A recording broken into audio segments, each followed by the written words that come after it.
রাজনীতিতে একটা অকল্পনীয় নজিরবিহীন দৃশ্যপট। বিএনপি জয় বাংলা। এখন থেকে বিএনপির কোনো রাজনীতি নাই। অবাক হচ্ছেন? হ্যাঁ, এটাই ঘটতে যাচ্ছে। কি বিএনপি বিরোধী দল হবে সেটা ভেবে বসে আছেন? বিরোধী দল হওয়ার রাস্তা নাই। বিএনপির ভবিষ্যৎ ওই যে নাসিরউদ্দিন পাটোয়ারি বলেছে 50-60-এর বেশি আসন পাবে না, মানে থার্ড হবে। আগামী নির্বাচন হবে অত্যন্ত প্রতিযোগিতামূলক। সেই প্রতিদ্বন্দ্বিতায় বিএনপি নাই। যেমন চাকসু প্রতিদ্বন্দ্বিতায় যেরকম বিএনপি নাই, আগামী নির্বাচনের প্রতিদ্বন্দ্বিতাও বিএনপি থাকবে না। বিএনপির রাজনীতিই নাই। জামাত ইসলামী মির্জা ফখরুলের বিএনপির নারী নক্ষত্র সব ফাঁস করে দিয়েছে। এরপর আর তাদের রাজনীতি থাকে না।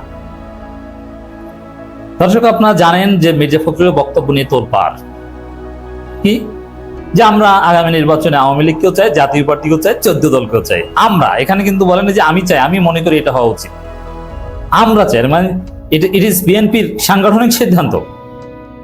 আপনি কি মনে করেন যে এই সাংগঠনিক সিদ্ধান্ত পেছন থেকে ভরে দিবে মানুষ? সবচেয়ে দেউলিয়াত্ব। এই যে আমি কি কারণে বলছি যে বিএনপির রাজনীতি নাই, আজকে আপনারা অনেকে আশ্চর্য হচ্ছেন। আমি কিন্তু বিএনপির যে করুণ অবস্থা, ডাকসুতে যে ছাত্রদল এভাবে জয় বাংলা হয়ে যাবে, আমি অনেক আগে থেকে বলে আসছি। আমার অনেক সহকর্মী, বন্ধু বান্ধব, ঢাকা বিশ্ববিদ্যালয়ের ছোট ভাই বলছে, ভাই আপনি যতটা বলছেন অতটা খারাপ হবে না। কিন্তু কি হয়েছে? আমি যা বলছি তার চাইতেও খারাপ হয়েছে। জাতীয় নির্বাচনেও বিএনপি সেকেন্ড হওয়া থেকে ছিটকে পড়তে যাচ্ছে। বিএনপির কোনো রাজনীতিই নেই। প্রমাণ নেই। টেক দি প্রুফ যে বিএনপি রাজনীতি নেই। ওই যে এই সময় অনলাইনে যে সাক্ষাৎকার দিয়েছেন বিএনপি মহাসচিব মির্জা ফখরুল ইসলাম আলমগীর, ভারতের টেস্টেড অ্যান্ড ট্রাস্টেড দালাল, ভারতের পাঁচাটা গোলাম রাজাকার পুত্র মির্জা ফখরুল, সেই সাক্ষাৎকারে জামাত 50টা আসন চেয়েছে, এই প্রশ্নের উত্তরে তিনি বলছেন 30টা আসন চেয়েছে। আমরা উৎসাহ দেখাইনি, অনেক কম একটা সংখ্যার কথা বলেছি যা তাদের মনোভূত হয়নি। এর মানে জামাতকে কিছুটা আসন দিতে চেয়েছিল, এটা মির্জা ফখরুলের কথা। যেমন 10টা হয়তো, এটা বোঝাতে চেয়েছেন। আপনাকে আশ্বাস দিচ্ছি, আই রিপিট, আমার পয়েন্ট এটা, আপনাকে আশ্বাস দিচ্ছি জামাতকে আর আমরা মাথায় উঠতে দেব না। জাস্ট একটা point, write it down this word, আপনাকে আশ্বাস দিচ্ছি। এই সেন্টেন্স না, একটা ক্লজ, সেন্টেন্সের একটা অংশ। আপনাকে আশ্বাস দিচ্ছি। কাকে আশ্বাস দিচ্ছেন? মির্জা ফখরুল ভারতকে আশ্বাস দিচ্ছে। স্পষ্ট ভাষায় লেখা, আপনাকে আশ্বাস দিচ্ছি, দ্যাট মিনস ভারতকে আশ্বাস দিচ্ছি আমরা জামাতকে মাথায় তুলব না। 5 আগস্ট পরবর্তী বাংলাদেশে যারা ভারতকে আশ্বাস দেওয়ার রাজনীতি করে, তাদের রাজনীতি নেই। এটাই হচ্ছে প্রমাণ যে বাংলাদেশে বিএনপির রাজনীতি নাই। ক্লিয়ার? আমি কেন বলেছি যে বিএনপির রাজনীতি জয় বাংলা? 5 আগস্টের পর যারা ভারতকে আশ্বাস দেওয়ার রাজনীতি করে, তাদের রাজনীতি বাংলাদেশে চলতে দেওয়া যায় না। এটা গণতন্ত্রে নেই। পরাজিত শক্তি, যাদের বিরুদ্ধে আমরা যুদ্ধ করে স্বাধীন হয়েছি, তাদেরকে আশ্বাস দিয়ে রাজনীতি করবে। পরাজিত শক্তি সরাসরি যে দেশে পালিয়েছে, গণহত্যাকারী হাসিনাকে যা আশ্রয় দিয়েছে, তাদেরকে আশ্বাস দিয়ে রাজনীতি করবে মির্জা ফখরুল। আর সেই রাজনীতি বাংলাদেশের তরুণ প্রজন্ম বাংলাদেশে হতে দিবে? এটা অসম্ভব। ভারতকে আশ্বাস দেওয়ার রাজনীতি বাংলাদেশে চলবে না। বুঝতে পারছেন? আপনাকে আশ্বাস দিচ্ছি, আমরা জামাতকে আর মাথায় তুলতে দেব না, মাথায় তুলব না। ওরে ভাই, বিএনপি তো বিরোধী দলে হতে পারে না, কে কাকে মাথায় তুলবে? জামাতের হাতে এখনো যে কতগুলো কার্ড, বিএনপি রাজনীতি একদম জয় বাংলা করে দিতে পারে। কিন্তু জামাত বিশ্বাস করে আমরা ক্ষমতায় আসলেও বিএনপি বিরোধী দলে থাকা উচিত, কারণ বিএনপির মতো একটা দল প্রয়োজন রয়েছে। এটা জামাত বিশ্বাস করে, জামাত করুণা করছে। নইলে জামাত ষড়যন্ত্র করলে বিএনপি রাজনীতি খেয়ে দিতে পারে। জামাত যদি বিএনপির ভিতরে অনুপ্রবেশের রাজনীতি করে বা ষড়যন্ত্র করে, একদম খেয়ে দিতে পারে। তো দর্শক, জামাত ইসলামী বিএনপি মহাসচিবের এই বক্তব্যকে জয় বাংলা করে দিয়েছে। জামাতের ডাক্তার তাহের সাহেব তিনি স্পষ্ট করেছেন বিএনপির কাছে 30 আসন চাওয়ার খবরে যা বলছেন জামাত নেতা। আসন্ন ত্রয়োদশ জাতীয় সংসদ নির্বাচনে বিএনপির কাছে জামাতের 30টি আসন চাওয়ার খবর সত্য নয় বলে দাবি করেছেন জামাতের সহকারী সেক্রেটারি জেনারেল এহসানুল মাহবুব জুবায়ের। এর মানে কি দাঁড়ালো?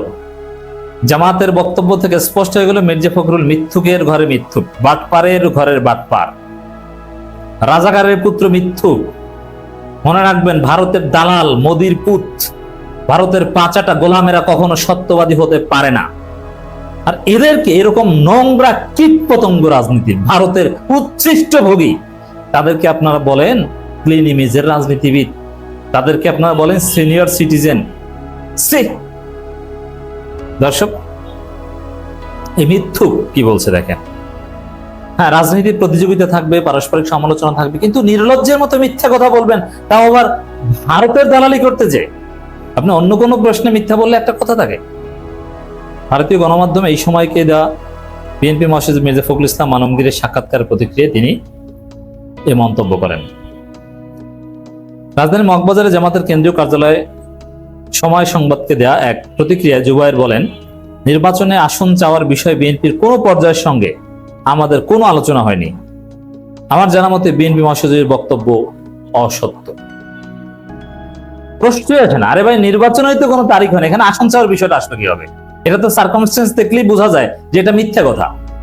জামাতের সাথে বিএনপির সাথে বেশ কিছু আলোচনা হয়েছে।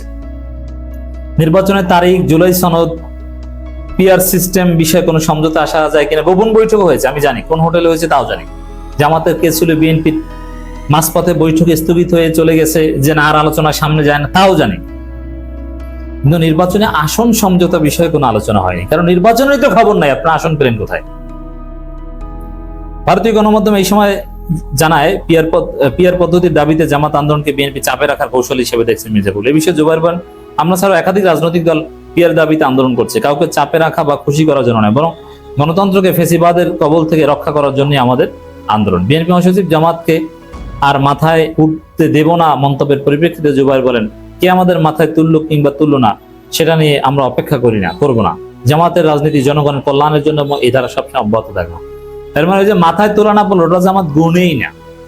কি দাঁড়ালো? মির্জা ফখরুলের এই কথা জামাত গুনে না। মির্জা ফখরুল কে জামাতকে মাথায় তুলতে? ভোট আছে, ডাকসুতে কি হয়েছে? এখন পরাজয়ের ভয়ে রাকসু বানচাল করছেন, বানচাল করেছেন, বানচাল করতে পারবেন না, একটু দেরি হবে। আসলে বিএনপি ভোট বানচাল করতে চায়।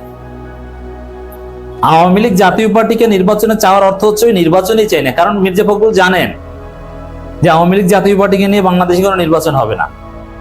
নির্বাচন পেছানোর রাস্তা খুঁজছে বিএনপি, নিশ্চিত পরাজয় জেনে।